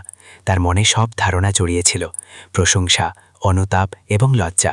কয়েক ঘন্টা আগে সে তার হাতের তেলের দাগ নিয়ে মজা করেছিল, এবং এখন সেই হাতগুলোই তার জীবন বাঁচালো। যখন যাত্রীরা নামতে শুরু করল, সে ততক্ষণ অপেক্ষা করল যতক্ষণ না সে তার মেয়ের সাথে বাইরে এলো। তখনই সে তার কবজিতে একটি ছোট ট্যাটু দেখল, একটি পাখির ডানার আকৃতি, যার উপর 4000 একটি সংখ্যা লেখা ছিল। সে চমকে গেল। তার সেই প্রতীকটি মনে পড়ে গেল। বহু বছর আগে তার বাবা বিমান বাহিনীর একজন তরুণ পাইলটের কথা বলেছিলেন, যিনি মধ্যপ্রাচ্যে একটি দুর্ঘটনায় তাকে বাঁচিয়েছিলেন। সেই ইউনিটের ডাকনাম ছিল বাজ। সে মনে মনে ভাবল, এই হতে পারে না। যখন বাবা মেয়ে পেরিয়ে যাচ্ছিল, সে আস্তে করে ডাকল। সে ঘুরে দাঁড়ালো। তার চোখ শান্ত ছিল, কোনো অহংকার নেই। সে খসখসে কণ্ঠে জিজ্ঞেস করল, তুমি কি বাজ ছিলে? সে তার দিকে তাকিয়ে আস্তে করে মাথা নেড়ে দিল। সে হতবাক হয়ে গেল। স্মৃতিগুলো উথলে উঠল। সেই রাতে তার বাবা প্লাস্টার করা পা নিয়ে বাড়ি ফিরলেন। জানালেন যে একজন পাইলট বিপজ্জনক অঞ্চলে থেমেছিলেন, যাতে তাকে বাইরে যাওয়ার পথ বলে দিতে পারেন, যখন তার নিজের বিমান জ্বলছিল। তিনি বেঁচে গেলেন, কিন্তু অন্যজন গুরুতর আহত হলেন এবং তাকে সেনাবাহিনী ছাড়তে হলো। সে তখন ছোট ছিল, তার নাম মনে ছিল না, শুধু তার বাবার গল্পে কৃতজ্ঞতা ভরা চোখ মনে ছিল। এখন সেই লোকটি তার সামনে দাঁড়িয়েছিল। সে শব্দ খোঁজার চেষ্টা করল, কিন্তু তার গলা আটকে গেল। সে কেবল আস্তে করে বলল, আমরা সবাই ঠিক আছি, এটুকুই যথেষ্ট। তারপর সে তার মেয়ের সাথে চলে গেল। সেই সাধারণ বাক্যটি তাকে যে কোনো বকাঝকা থেকে বেশি লজ্জিত অনুভব করাল। সে অনেকক্ষণ দাঁড়িয়ে রইল, তাদের দিকে তাকিয়ে রইল, যতক্ষণ না তারা ভিড়ে অদৃশ্য হয়ে গেল। তার মনে একটি স্পষ্ট সত্য সামনে এলো। সে সেই লোকটিকে তুচ্ছ করেছিল যিনি একসময় তার বাবাকে বাঁচিয়েছিলেন, যিনি এইমাত্র তাকে বাঁচালেন। পরের দিন ফ্লাইটের খবর পুরো আমেরিকায় ছড়িয়ে পড়ল। প্রধান টিভি চ্যানেলগুলো একসঙ্গে খবর দিল যে একজন প্রাক্তন ভারতীয় আমেরিকান পাইলট 263 জন যাত্রীকে বাঁচিয়েছেন। তার মেয়েকে কোলে নিয়ে বিমানের সিঁড়ি থেকে নামা ছবিটি সাহস এবং বিনয়ের প্রতীক হয়ে উঠল। প্রেস তার বাড়িতে পৌঁছাল, কিন্তু সে সাক্ষাৎকার দিতে অস্বীকার করল। যখন তাকে নায়ক হবার বিষয়ে জিজ্ঞেস করা হলো, তখন সে কেবল বলল, আমি কেবল সেটাই করেছি যা প্রয়োজনীয় ছিল। এই জবাবটি প্রতিটি সংবাদপত্রে ছাপা হলো এবং লক্ষ লক্ষবার শেয়ার করা হলো। প্রিয়া বোস্টনের একটি হোটেলের ঘরে বসে টিভি স্ক্রিনে সেই ছবিটি বারবার দেখছিল। সে সেই শান্ত মুখটি নিয়ে চিন্তা করা বন্ধ করতে পারছিল না। সব পরিকল্পনা, চুক্তি, মিটিং অর্থহীন লাগছিল। তার বাবার কথা মনে পড়ল। মাসের পর মাস কথা না বলার পর তাকে ফোন করল। তার কণ্ঠস্বর খুব দুর্বল হয়ে গিয়েছিল, কিন্তু তখনও উষ্ণতায় ভরা ছিল। যখন সে গল্পটি শোনাল, তিনি অনেকক্ষণ চুপ থাকলেন এবং তারপর বললেন, যদি এটা সেই হয় তবে আমার পক্ষ থেকে তাকে ধন্যবাদ বলো। সেই লোকটি আমার জীবন বাঁচিয়েছিল এবং আমি সারা জীবন তার ঋণী থাকব। এই কথাটি তার চোখে জল এনে দিল। কয়েকদিন পর সে রিভার সাইডে তার বাড়িতে যাওয়ার সিদ্ধান্ত নিল। এটি কেন্দ্র থেকে দূরে একটি পুরনো অ্যাপার্টমেন্ট কমপ্লেক্স ছিল। সে দরজার সামনে দাঁড়িয়েছিল এবং বাচ্চাদের হাসির আওয়াজ শুনছিল। যখন দরজা খুলল, সে বিমানে দেখা ছোট মেয়েটিকে ছবি আঁকতে দেখল। কাগজের উপর একটি বড় বিমানের ছবি ছিল, যেখানে লেখা ছিল, বাবা বিশ্বের সেরা পাইলট। মেয়েটি অতিথিকে দেখে বিনীতভাবে নমস্তে করল এবং তারপর ভেতরে তার দাদিকে ডাকতে চলে গেল। যখন সে বাইরে এলো, তার চোখে কিছুটা বিস্ময় ছিল, কিন্তু কোনো শীতলতা ছিল না। সে নিজের পরিচয় দিল, বলল যে সে ধন্যবাদ জানাতে চায় এবং সে তার এবং তার মেয়ের কাছে একটি ক্ষমার ঋণী। সে কেবল হেসে বলল যে এর কোনো দরকার নেই। সে তাকে বোঝানোর চেষ্টা করল যে তার কোম্পানি তাকে একটি ভালো চাকরি পেতে সাহায্য করতে পারে। সে মাথা নেড়ে বলল যে সে কেবল শান্তিতে তার মেয়েকে বড় করতে চায়। সে হাল ছাড়ল না। সে অভিজ্ঞতার কথা বলল যে তার মতো পাইলটদের বিমান চলাচল শিল্পে ফিরে আসার দরকার আছে, যে দুনিয়ার এমন লোকের দরকার যারা অন্য কারো চেয়ে আকাশকে বেশি বোঝে। সে তখনও মানা করে দিল। সে বলল যে তার কাছে সবকিছু ছিল, উপাধি, পদ, কিন্তু একমাত্র জিনিস যা সে রাখতে পারেনি তা হল তার স্ত্রী এবং তার ডানা। এখন সে কেবল তার মেয়েকে রাখতে চায়। তার আর কিছু বলার ছিল না। সে ছোট ঘরের চারপাশে তাকালো। টেবিলে পরিপাটি করে রাখা অ্যালুমিনিয়ামের বিমান মডেলগুলো দেখল। একটি পুরনো ছবি দেখল, যেখানে 3 জন লোক ছিল, সম্ভবত তার স্ত্রী এবং মেয়ে যখন সে ছোট ছিল। তার শ্বাস বন্ধ হয়ে আসছিল। সে বুঝল যে সে কেন পুরনো জীবনে ফিরতে চায় না, কিন্তু তার হৃদয়ে সে এও জানত যে তার মতো একজন মানুষ সবসময় চুপচাপ থাকতে পারে না। সে চলে গেল, কিন্তু কয়েক সপ্তাহ পরে আরেকটি ঘটনা ঘটল। তার কোম্পানি দ্বারা স্পন্সর করা একটি নতুন বিমানের পরীক্ষামূলক ফ্লাইটের সময় সিয়াটেলে ওড়ার সময় নিয়ন্ত্রণ সিস্টেমে ত্রুটি দেখা গেল। প্রিয়া সেই ফ্লাইটে একজন পর্যবেক্ষক হিসেবে উপস্থিত ছিল। যখন ঘটনাটি ঘটল, তখন পরীক্ষামূলক পাইলট নিয়ন্ত্রণ হারিয়ে ফেললেন। বিমান অস্বাভাবিকভাবে উচ্চতা হারাতে লাগল। তার সেই ভাগ্যবান ফ্লাইটের মুহূর্তগুলো মনে পড়ল। লাউডস্পিকারের ঘোষণা শোনার সময়কার অসহায়ত্বের অনুভূতি মনে পড়ল। মাটিতে কাকতালীয়ভাবে সেই দিন সে তার মেয়েকে বিমানবন্দর দেখাতে নিয়ে গিয়েছিল, কারণ সে উড়ন্ত বিমান দেখতে পছন্দ করত। যখন লাউডস্পিকার কোম্পানির পরীক্ষামূলক বিমানে ত্রুটির ঘোষণা করল, তখন সে শনাক্তকরণ সংখ্যা চিনতে পারল এবং কোনো দ্বিধা ছাড়াই সরাসরি নিয়ন্ত্রণ কেন্দ্রের দিকে দৌড়াল। সে ককপিটের সাথে যোগাযোগ করার অনুমতি চাইল। তার পরিচয় এবং অভিজ্ঞতা স্পষ্টভাবে বলল। তার কণ্ঠস্বর রেডিও তরঙ্গে প্রতিধ্বনিত হল, আমি বাজ, আমি তোমাকে অবতরণে নির্দেশনা দেব। কেবিনে প্রিয়া যোগাযোগ ব্যবস্থার মাধ্যমে সে কণ্ঠস্বর শুনল। তার হৃদয় বসে গেল। সে বিশ্বাস করতে পারছিল না যে সে সঠিক সময় সঠিক জায়গায় ছিল। আরও একবার তার নির্দেশনায় পরীক্ষামূলক পাইলট নিয়ন্ত্রণ ফিরে পেলেন, রানওয়েতে নিরাপদে অবতরণ করলেন। যখন বিমান থামল, সে তার কান্না থামাতে পারল না। সে নিচে নামল, দেখল যে সে নিরাপত্তা কর্মীদের সাথে কথা বলছিল। তার মুখ তখনও শান্ত ছিল। সে তার কাছে গেল, তার হাত শক্ত করে ধরল, কাঁপানো কণ্ঠে বলল, তুমি সব কেন করলে এই সবের পরে? সে তার দিকে তাকালো। তার চোখ বাতাসের মতো হালকা ছিল। কেবল বলল, কারণ আমাদের এটাই শেখানো হয়েছে, যুদ্ধ পাইলটরা কাকে বাঁচাতে হবে তা বেছে নেয় না। এই জবাবটি তাকে ভেঙে দিল। শক্তি, পদ এবং শ্রেণীভেদ সম্পর্কে তার সব বিশ্বাস চুরমার হয়ে গেল। এক মুহূর্তের জন্য সে তার সামনে একজন টেকনিশিয়ান বা একজন প্রাক্তন পাইলটকে দেখল না, বরং একজন এমন মানুষকে দেখল যার হৃদয়ে বিরল সাহস এবং পরোপকার ছিল। সেই রাতে যখন সে হোটেলে ফিরল, সে অনেকক্ষণ একা বসে রইল। তার বলা প্রতিটি কথা, তার প্রতিটি ছোট অঙ্গভঙ্গি মনে করতে থাকল এবং বুঝল যে কিছু লোক দুনিয়া দেখার জন্য ওড়ে না, বরং দুনিয়াকে পড়তে যাওয়া থেকে বাঁচানোর জন্য ওড়ে। সিয়াটেলে ঘটে যাওয়া ঘটনার নিষ্পত্তির পর ভারতীয় বংশোদ্ভূত প্রাক্তন পাইলটের গল্প আবার সব টিভি চ্যানেল এবং সোশ্যাল মিডিয়া ছেয়ে গেল। প্রেস তাকে আমেরিকান আকাশের নীরব নায়ক বলল। নিয়ন্ত্রণ কেন্দ্রে তার ছবি, হাতে তখনও হেডফোন, শান্তি এবং ত্যাগের প্রতীক হয়ে গেল। অনেক সাংবাদিক সাক্ষাৎকারের জন্য যোগাযোগ করল, কিন্তু সে তখনও মানা করে দিল। সে কেবল সংক্ষেপে বলল যে সে কিছুই বড় করেনি, কেবল তার বিবেকের অনুযায়ী কাজ করেছে। লোকেদেরকে যা আবেগপ্রবণ করে তুলল তা তার আরও একবার জীবন বাঁচানোর কাজ ছিল না, বরং তার প্রায় অদৃশ্য বিনয় ছিল। এর মধ্যে প্রিয়া তার মনের মধ্যে চলতে থাকা অস্থিরতা থেকে বাইরে আসতে পারছিল না। তার মনে হলো যেন সে একটি দীর্ঘ স্বপ্ন থেকে জেগে উঠেছে, যেখানে সে বিশ্বাস করত যে প্রতিটি মূল্য টাকা, পদ এবং শক্তি দিয়ে মাপা হয়। প্রেসের সামনে তার উপস্থাপনাগুলোতে সে তার সাথে সম্পর্কিত সব প্রশ্ন এড়িয়ে গেল। এই কারণে নয় যে সে কৃতিত্ব নিতে চেয়েছিল, বরং এই কারণে যে সে জানত যে সে বিখ্যাত হতে চায় না। সে মিডিয়াকে কেবল এতটুকু বলল যে সমস্ত কৃতিত্ব সেই ব্যক্তির যিনি জমি থেকে নির্দেশনা দিয়েছিলেন, এবং কোম্পানি সমস্ত সুরক্ষা ব্যবস্থার পর্যালোচনার দায়িত্ব নেবে। কিন্তু আলো এবং মিটিংগুলোর পিছনে সে অন্য কিছু নিয়ে ভাবতে লাগল। সে যে বিমান চলাচল শিল্পের নেতৃত্ব দিচ্ছিল, তার চিন্তাভাবনাকে কিভাবে পরিবর্তন করা যায়। তার কারখানায় প্রযুক্তিগত কর্মীদের সাথে তার মিটিংগুলো মনে পড়ল। তাদের মধ্যে অনেকেই প্রাক্তন সৈনিক ছিল, যারা সেনাবাহিনীতে কাজ করেছিল এবং অবসর গ্রহণের পর অস্থায়ী, কম স্বীকৃত চাকরি করতে হয়েছিল। তার মনে পড়ল যে একবার কেউ বলেছিল, আমরা একসময় বিমান চালাতাম, এখন আমরা মেঝে পরিষ্কার করতে পারি যতক্ষণ না আমরা বিমানের কাছে থাকতে পারি।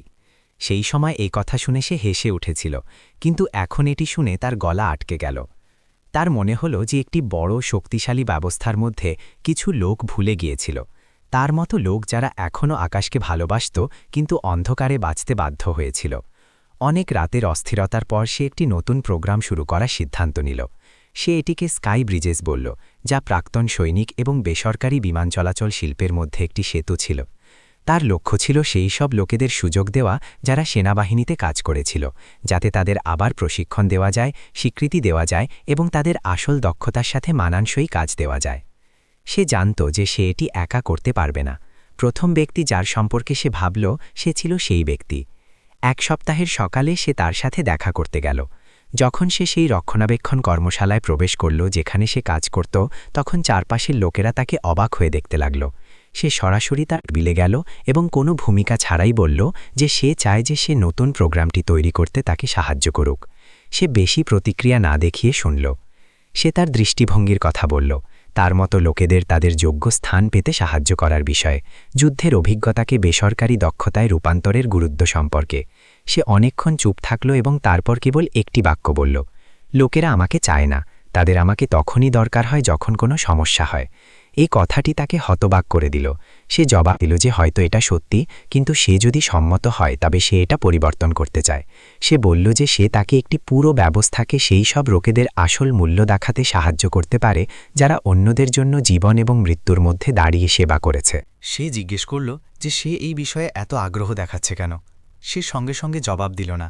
কিছুক্ষণ পর সে আস্তে করে বলল, কারণ আমাকে দুবার বাঁচানো হয়েছে এবং আমি শুধু চুপচাপ কৃতজ্ঞ থেকে বাঁচতে চাই না। সে তার দিকে তাকালো, তার চোখে দ্বিধা ছিল। সে নিজের সাথে প্রতিশ্রুতি করেছিল যে সে আকাশে ফিরে যাবে না, কোনো কিছুর সাথে যুক্ত হবে না যা অতীতের কথা মনে করিয়ে দিতে পারে। কিন্তু যখন সে তাকে অন্য প্রাক্তন সৈনিকদের সম্পর্কে কথা বলতে শুনল, তখন সে তাদের মধ্যে নিজের ছবি দেখল। সে তার পুরনো সঙ্গীদের সম্পর্কে ভাবল, যারা একসময় তার সাথে উঠত, এখন সব জায়গায় ছড়িয়ে আছে। কেউ ট্যাক্সি চালাচ্ছিল, কেউ নিরাপত্তা প্রহরী ছিল, কেউ বেসামরিক জীবনে দিশাহীন ছিল। সে বুঝল যে যদি কেউ তাদের সাহায্য করতে পারে তবে সে অবশ্যই সেই হবে যে তাদের সবচেয়ে ভালো বোঝে। এবং যদিও সে এড়াতে চাইছিল, সেই দায়িত্ব তখনও ছিল, চুপচাপ তার নাম ডাকছিল। অবশেষে সে এই শর্তে সম্মত হল যে সব কিছু বাস্তব হতে হবে, কোনো বিজ্ঞাপন প্রচারণা নয়। সে মাথা নেড়ে দিল এবং তারা কাজে লেগে গেল। পরের কয়েক মাস সে তার পুরো নেটওয়ার্ক ব্যবহার করল অর্থ সংগ্রহ করতে, লাইসেন্স পেতে এবং সামরিক ঘাঁটির সাথে যুক্ত হতে। সে প্রযুক্তিগত এবং প্রশিক্ষণের অংশটি সামলাল। সে পাঠ্যক্রম তৈরি করল, সামরিক দক্ষতাকে বেসামরিক দক্ষতায় রূপান্তরের পদ্ধতি বলল, ফ্লাইট নিরাপত্তা, যুদ্ধের পরের মনস্তত্ত্বের ওপর বক্তৃতা দিল। সে চুপচাপ কাজ করল, প্রেসে এলো না, কিন্তু সবাই জানত যে তাকে ছাড়া প্রোগ্রামটি অস্তিত্বে থাকতে পারত না। যখন প্রকল্পের ফলাফল আসতে লাগল, তারা প্রাক্তন সৈনিকদের প্রথম গ্রুপের সাথে একটি ছোট মিটিং আয়োজন করল। 15 জন বিভিন্ন বয়সের পুরুষ প্রশিক্ষণ কক্ষে বসেছিল। একজন তাকে জিজ্ঞেস করল যে তার বিমানবাহিনী ছাড়ার জন্য অনুতাপ আছে কিনা। সে জবাব দিল, না, আমার শুধু এই জন্য অনুতাপ আছে যে আমি এত বছর এই ভেবে নষ্ট করেছি যে আমার কোনো মূল্য নেই। এই কথাটি পুরো ঘরকে চুপ করিয়ে দিল। সে তাকে ঘরের শেষ থেকে দেখল। তার হৃদয়ে সম্মান এবং কৃতজ্ঞতার অনুভূতি উথলে উঠল। সে জানত যে সে সঠিক কাজটি করেছে, কিন্তু তার চেয়েও বেশি সে দেখল যে সে মানুষ বোঝার তার পদ্ধতি পরিবর্তন করে দিয়েছে। কেউ ভুলে যাওয়ার জন্য জন্ম নেয় না, কিছু লোককে চিনে নিতে সারা জীবন লেগে যায়, এবং সে তাদের মধ্যে একজন ছিল। স্কাইব্রিজের সাফল্য জনসমক্ষে মনোযোগ আকর্ষণ করল। অনেক অন্যান্য এয়ারলাইন সহযোগিতার জন্য যোগাযোগ করতে শুরু করল। শ্রম মন্ত্রক এবং প্রাক্তন সৈনিক বিষয়ক মন্ত্রক আনুষ্ঠানিকভাবে ধন্যবাদ জানাল। কিন্তু তার জন্য সবচেয়ে মূল্যবান জিনিস ছিল তার পুরনো সঙ্গীদের আবার হাসতে দেখা যখন তারা তাদের পছন্দের কাজে ফিরে এলো। সে প্রায়শই তার ছাত্রদের বলতো যে আমাদের নিজেদের মূল্য প্রমাণ করার জন্য ওড়ার দরকার নেই, আমাদের কেবল এটা মনে রাখার দরকার যে আমরা কেন উড়তাম। এক গভীর সন্ধ্যায় সে তার অফিসে ফলাফল রিপোর্ট নিয়ে এলো। সে বলল যে প্রকল্পটি প্রত্যাশার চেয়ে অনেক এগিয়ে গেছে। সে মাথা নেড়ে বলল যে এটা সবার পরিশ্রমের ফল। সে বলল যে সে খুব বিনয়ী এবং সে কেবল হেসে দিল। সে তার দিকে তাকালো এবং বলল, তুমি জানো তুমি আমাকে তৃতীয়বার বাঁচিয়েছ? সে জিজ্ঞেস করল, কেন? সে জবাব দিল, কারণ তুমি আমাকে এই বিশ্বাস করার কারণ দিয়েছ যে এই দুনিয়া এখনও আরও ভালো হতে পারে। সেই দিনের পর তারা কাজ নিয়ে কম এবং জীবন নিয়ে বেশি কথা বলতে লাগল। সে তার মেয়ের সম্পর্কে বলল যে সে বিমান তৈরি করতে কতটা ভালোবাসে, ছোট কিন্তু বিশুদ্ধ স্বপ্ন সম্পর্কে। সে তার শৈশবের কথা বলল, তার বাবার কথা, সেই ভুলগুলোর কথা যা তাকে সবার থেকে দূরে সরিয়ে দিয়েছিল। দুটি ভিন্ন জগৎ থেকে আসা দুটি মানুষের মধ্যে একটি অদৃশ্য বন্ধন তৈরি হতে লাগল। হয়তো প্রেম নয়, কিন্তু সেই সব লোকেদের মধ্যে একটি বিরল বোঝাপড়া যারা ক্ষতি পেরিয়েও বাঁচতে বেছে নিয়েছিল। যখন স্কাইব্রিজের প্রথম বছর শেষ হল, প্রোগ্রামটি 100 জনেরও বেশি প্রাক্তন সৈনিককে চাকরি পেতে সাহায্য করেছিল। তারা একটি ছোট শান্ত সম্মান অনুষ্ঠান আয়োজন করল, যেখানে কেবল অংশগ্রহণকারী এবং তাদের পরিবার অন্তর্ভুক্ত ছিল। মঞ্চে দাঁড়িয়ে সে সংক্ষেপে বলল যে আকাশ কারও নয়, কিন্তু প্রত্যেকের এর স্বপ্ন দেখার অধিকার আছে। এই বিবৃতিটি সব জায়গায় উদ্ধৃত হল এবং প্রোগ্রামের স্লোগান হয়ে গেল। সে পিছনে দাঁড়িয়ে তাকে দেখছিল, তার হৃদয় গর্বে ভরে গেল। সে বুঝল যে যদিও তার উপাধির দরকার ছিল না, সে কোনো বড় কিছুর প্রতীক হয়ে উঠেছিল। এই বিশ্বাস যে ভালো তা একটি পুরো শিল্পকে আবার সংজ্ঞায়িত করতে পারে, এবং সে এও জানত যে সেই দিন থেকে তার জীবন একটি ভিন্ন দিকে মোড় নিয়েছিল, যেখানে একজন ব্যক্তির মূল্য পদ বা টাকা দিয়ে নয়, বরং এই দিয়ে মাপা হতো যে তারা অন্যদের সাথে কেমন ব্যবহার করে যখন কেউ দেখছে না। 1 বছর পর যখন স্কাইব্রিজ প্রোগ্রাম শুরু হলো, আমেরিকান বিমান চলাচল শিল্প সেনাবাহিনীতে কাজ করা লোকেদের সম্পর্কে কথা বলার পদ্ধতি পরিবর্তন করতে শুরু করল। বড় সংবাদপত্রগুলো বাণিজ্যিক এয়ারলাইনগুলোতে কাজ করার জন্য ফিরে আসা প্রাক্তন সৈনিকদের ঢেউ সম্পর্কে নিবন্ধ প্রকাশ করল। নতুন পোশাকে কঠোর মুখের ছবিগুলো অনুপ্রেরণার উৎস হয়ে গেল। সেই খবরগুলোতে তার নাম সবসময় একজন প্রবর্তক হিসাবে উল্লেখ হতো, কিন্তু সে টেলিভিশনে এলো না, কোনো সাক্ষাৎকারে অংশ নিল না। সে কেবল তার রোজকার কাজ করতে থাকল। তখনও ফ্লাইট সুরক্ষা প্রযুক্তির ক্লাস দিত, এখনও তাড়াতাড়ি অফিসে আসত, এবং এখনও তার মেয়ের জন্য রাতের খাবার তৈরি করার জন্য সময় মতো বাড়ি ফিরত। তার জন্য সবচেয়ে বড় পুরস্কার খ্যাতি ছিল না, বরং সেই সব লোকেদের দেখা ছিল যারা একসময় তার সাথে উড়ত, এখন সেই পেশা দিয়ে বাঁচতে পারত যাকে তারা ভালোবাসত। প্রিয়া ভিন্ন ছিল। প্রকল্পের সাফল্যের পর তাকে মানব সম্পদ এবং টেকসই উন্নয়নের ওপর বেশ কয়েকটি সম্মেলনে বক্তৃতা দেওয়ার জন্য আমন্ত্রণ জানানো হলো। প্রতিবার ভিড়ের সামনে দাঁড়িয়ে সে তার উল্লেখ করত, প্রশংসার শব্দ দিয়ে নয়, বরং সাধারণ সম্মান দিয়ে। সে বলল যে তাকে সবচেয়ে মূল্যবান শিক্ষা দিয়েছিল সে কোনো উপদেষ্টা বা অংশীদার ছিল না, বরং এমন একজন ব্যক্তি যাকে সে একসময় ভুল বিচার করেছিল। সে সেই রাতের ফ্লাইটের সেই মুহূর্তটি আবার বলল, যখন সে বিশৃঙ্খলার মধ্যে উঠে দাঁড়াল এবং শত শত লোককে বাঁচাল। প্রতিবার পুনরাবৃত্তি করার সময় তার কণ্ঠস্বর তখনও কাঁপত, যদিও অনেক মাস পেরিয়ে গিয়েছিল। তার জন্য সেই মুহূর্তটি কেবল তার ধারণাকেই পরিবর্তন করেনি, বরং তাকে এই বিশ্বাসও দিয়েছিল যে যে কোনো সংস্থায় একজন ব্যক্তির আসল মূল্য এখনও সেই জিনিস যা টাকা দিয়ে পরিবর্তন করা যায় না। তার কোম্পানি ভস এয়ারটেক একটি ব্যাপক সংস্কারের মধ্য দিয়ে গেল। সে স্কাইব্রিজ প্রকল্পের প্রথম বছরের প্রায় পুরো লাভ বাজাত প্রোগ্রামে সম্প্রসারিত করার জন্য উৎসর্গ করল, যা তার পুরনো ডাকনাম থেকে অনুপ্রাণিত ছিল। লক্ষ্য কেবল নিয়োগ করা ছিল না, বরং আবার প্রশিক্ষণ দেওয়া, বিমান চলাচল শিল্পে প্রাক্তন সৈনিকদের জন্য একটি দীর্ঘমেয়াদী উন্নয়নের পথ তৈরি করা ছিল। পরিচালক মণ্ডল শুরুতে এর তীব্র বিরোধিতা করল। তারা যুক্তি দিল যে এটি একটি আবেগপূর্ণ কাজ ছিল, যা লাভ আনবে না। কিন্তু সে পিছিয়ে গেল না। সে মিটিংয়ে দাঁড়ালো, প্রতিটি ব্যক্তির দিকে সরাসরি তাকালো এবং বলল, সে আমার বাবার জীবন বাঁচিয়েছিল, আমার জীবন বাঁচিয়েছিল এবং শত শত অন্য মানুষের জীবন বাঁচিয়েছিল। যদি এমন একজন ব্যক্তি নেতৃত্বের সুযোগ পাওয়ার যোগ্য না হয়, তবে আমাদের মধ্যে কেউই এখানে বসার যোগ্য নয়। কেউ এর বিরোধিতা করতে পারল না। যখন সে খবর দিল যে তাকে ফ্লাইট সুরক্ষা এবং প্রাক্তন সৈনিক উন্নয়নের পরিচালক হিসেবে নিযুক্ত করা হয়েছে, তখন সে বেশ কিছুক্ষণ চুপ থাকল।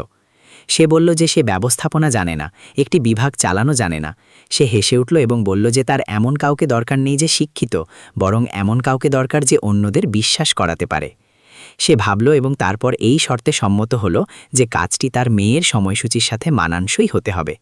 সে প্রতিশ্রুতি দিল যে কোম্পানি সুবিধা প্রদান করবে। এই প্রথমবার সে তাকে সত্যিই হাসতে দেখল। একটি হালকা হাসি, কিন্তু তাকে আশ্বস্ত করার জন্য যথেষ্ট ছিল। তার নতুন অবস্থানের প্রথম কয়েক মাস সে নিরাপত্তা মূল্যায়ন ব্যবস্থাকে আবার সাজানো শুরু করল।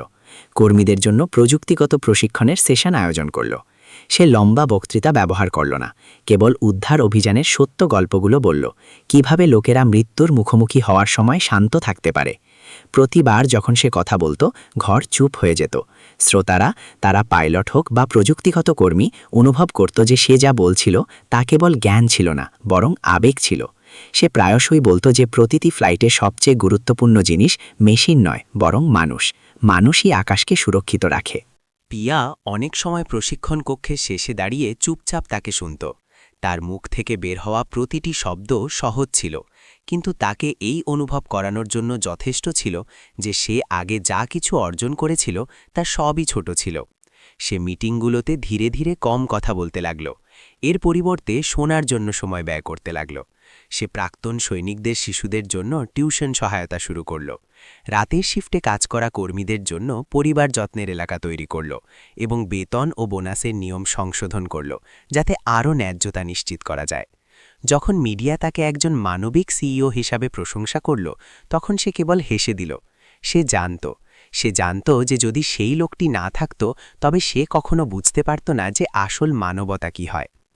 একদিন তাকে ওয়াশিংটনে বাজাট প্রোগ্রামের আনুষ্ঠানিক উদ্বোধনী অনুষ্ঠানে অংশ নিতে আমন্ত্রণ করা হলো। সে তাকে বক্তৃতা দেওয়ার জন্য রাজি করানোর চেষ্টা করল, কিন্তু সে মানা করে দিল। সে কারণ জিজ্ঞেস করল। সে কেবল বলল যে আমার নিজের সম্পর্কে কথা বলার অভ্যাস নেই। অবশেষে সে বলল যে সে তার পক্ষ থেকে বলবে। অনুষ্ঠানে শত শত অতিথির সামনে সে সেই ভাগ্যবান ফ্লাইট থেকে শুরু করে প্রোগ্রামটির প্রতিষ্ঠা পর্যন্ত পুরো গল্পটি বলল। যখন সে তার উল্লেখ করল, সে বলল যে সে কেবল একজন নায়ক ছিল না, বরং এই প্রমাণ ছিল যে ভালোতা একটি পুরো শিল্পকে আবার সংজ্ঞায়িত করতে পারে। যখন সে তার কথা শেষ করল, তখন পুরো হল দাঁড়িয়ে গেল এবং হাততালি দিতে শুরু করল। সে মঞ্চের পিছনে দাঁড়িয়েছিল, চুপচাপ সবাইকে দেখছিল। সেই রাতে উদ্বোধনী অনুষ্ঠানের পর তারা তার সবচেয়ে উঁচু তলায় অবস্থিত ছোট অফিসে বসল। সে বলল যে কোম্পানি বদলে গেছে, কিন্তু যে জিনিসটির উপর সে সবচেয়ে বেশি গর্বিত ছিল তা রাজস্ব ছিল না, বরং পুনরুজ্জীবিত হওয়া লোকেরা ছিল। সে জানালা দিয়ে বাইরে দেখল যেখানে শহরের আলো ছড়িয়েছিল এবং বলল যে সেও তার হারানো অংশ ফিরে পেয়েছে। সে জিজ্ঞেস করল যে সে কি আবার ওড়ার পরিকল্পনা করছে। সে একটু ইতস্তত করল এবং তারপর বলল যে সে গত মাস থেকে ফ্লাইট সিমিউলেটরের অনুশীলন শুরু করে দিয়েছে। সে অবাক হয়ে কারণ জিজ্ঞেস করল। সে বলল যে সে চায় যে তার মেয়ে দেখুক যে তার বাবার কাছে এখনও স্বপ্ন আছে, যে ওড়ার জন্য কখনো খুব দেরি হয় না। সেই দিন থেকে তারা বেশি কথা বলতে লাগল। সে সিমুলেশন ক্লাসে তাকে ছাত্রদের নির্দেশনা দিতে দেখতে আসত, দেখত যে সে কতটা নিবেদিত এবং ধৈর্যশীল ছিল। তাকে কখনো ক্লান্ত মনে হতো না, সবসময় সবার জন্য সময় বের করত, যদিও তারা সবেমাত্র শুরু করছিল। তার মনে হলো যে সে তাকে আরও একটি শিক্ষা দিচ্ছিল। সবাই উঠতে জানে না, কিন্তু সবাই শিখতে পারে যদি কেউ ধৈর্য ধরে শেখায়। সে তার হৃদয়কে নরম হতে অনুভব করল, এমন একটি অনুভূতি যাহে ভেবেছিল যে সে অনেক আগেই হারিয়ে ফেলেছে। যখন শরৎকাল এলো, এয়ারলাইন একটি নতুন বিমানের পরীক্ষা আয়োজন করল।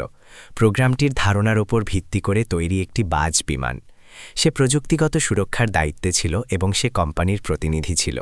ঘোষণার সময় সে বক্তৃতা দিল যে এই বিমানটি কেবল প্রযুক্তির প্রতীক নয়, বরং বিশ্বাসের প্রতীকও।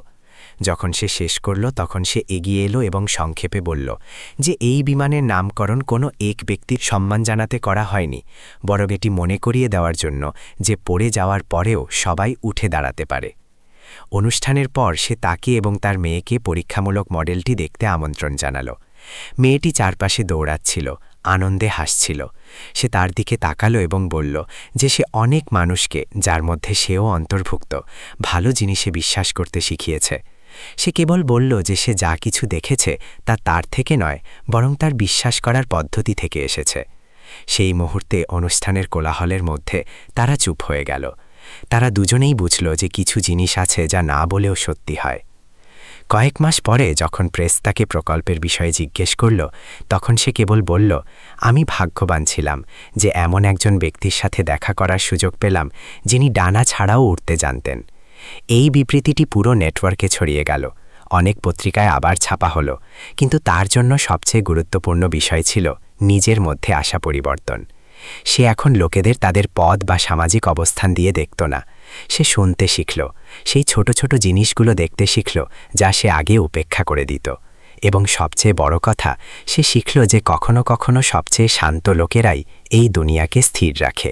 সে তার কাজ করত, কোনো আওয়াজ ছাড়া, কোনো খ্যাতি ছাড়া, কিন্তু যেখানেই সে যেত লোকেরা তাকে কৃতজ্ঞতার সাথে মনে করত। সে বুঝল যে জীবন তাকে একটি বিরল সুযোগ দিয়েছিল ভুল শুধরে নেওয়ার, আবার মানুষ হতে শেখার। এবং যখনই সে তাকে কোম্পানির করিডরে কর্মীদের ভিড়ের মধ্যে দেখত, তখন সে জানত যে কখনো কখনো যে দেখাগুলো আকস্মিক মনে হয় সেগুলো আসলে দুটি পথভ্রষ্ট আত্মাকে বাঁচানোর জন্য আগে থেকেই নির্ধারিত নিয়তি হয়। সেই ভাগ্যবান ফ্লাইটের অবতরণের ৩ বছর পর ভস এয়ারটেক এয়ারলাইন আনুষ্ঠানিকভাবে আমেরিকান বিমান চলাচল শিল্পে প্রাক্তন সৈনিকদের নিয়োগ এবং প্রশিক্ষণে অগ্রণী হয়ে উঠল। ৩০০ জনেরও বেশি লোক যারা সেনাবাহিনীতে কাজ করেছিল এখন ইঞ্জিনিয়ার, মেকানিক থেকে শুরু করে বাণিজ্যিক পাইলট পর্যন্ত স্থিতিশীল চাকরি করছিল। এই সংখ্যা বড় সংবাদপত্রগুলোতে ছাপা হলো। প্রতিটি সাক্ষাৎকারে তারা সবসময় একটি নাম সম্মান এবং গর্বের সাথে উল্লেখ করত। সেই ভারতীয় বংশোদ্ভূত ব্যক্তিটি সেবা এবং দৃঢ়তার চেতনার একটি জীবন্ত প্রতীক হয়ে উঠল। সে কখনো নিজেকে প্রতিষ্ঠাতা মনে করত না, কেবল বলল যে সে কেবল সেটাই যুক্ত করেছে যা ভালো লোকেরা আগেই করেছিল। সে আগের মতোই সাধারণ জীবনযাপন করতে থাকল। এখনও রিভারসাইডের শহরতলির একটি ছোট অ্যাপার্টমেন্টে থাকত। এখনও তার মেয়েকে প্রতিদিন সকালে স্কুলে নামিয়ে দিত এবং তারপর কাজ করার জন্য অফিসে যেত। কিন্তু তার জীবন এখন আগের মতো শান্ত ছিল না। সে বেশি ভ্রমণ করতে লাগল। তাকে সামরিক ঘাঁটিগুলোতে সেই সব লোকেদের সাথে ভাগ করে নেওয়ার জন্য আমন্ত্রণ জানানো হতো যারা অবসর নিতে চলেছিল, যে বেশেমি জীবন আবার কিভাবে শুরু করা যায়। সে তাদের বলতো যে উড়া শুধুমাত্র যন্ত্রপাতি নিয়ন্ত্রণ করা নয়, বরং নিজের হৃদয়কে পড়ে যাওয়া থেকে বাঁচানো। তার কথা কখনো অলঙ্কৃত হতো না, কিন্তু শ্রোতারা প্রায়শই শেষ হওয়ার পর অনেকক্ষণ চুপ থাকত, কারণ প্রতিটি বাক্যে তার জীবনের একটি সত্যিকারের অংশ ছিল, ব্যথা, ক্ষতি এবং উঠে দাঁড়ানোর শক্তি। প্রিয়াও বদলে গেল। সে এখন কৌশল বা লাভ সম্পর্কে লম্বা বক্তৃতা নিয়ে আসত না। সে তার সাথে সামাজিক অনুষ্ঠানগুলোতে দেখা যেত, যেখানে তারা দয়া, সুযোগ এবং সমাজ কিভাবে সেই সব লোকেদের সম্মান করে শক্তিশালী হতে পারে যারা চুপচাপ এটিকে রক্ষা করেছে সে সম্পর্কে গল্প ভাগ করে নিত। সে ধীরে ধীরে বুঝল যে আসল শক্তি অন্যদের নিয়ন্ত্রণ করার মধ্যে নয়, বরং তাদের সমর্থন করার ক্ষমতায় নিহিত। সে পরোপকারী কাজ, প্রাক্তন সৈনিকদের পরিবার এবং উড়ার স্বপ্ন দেখা অনাথ শিশুদের জন্য বেশি সময় উৎসর্গ করল। এক প্রথম বসন্তে দুপুরে সিয়াটেল আন্তর্জাতিক বিমানবন্দর লোকে লোকারণ্য ছিল।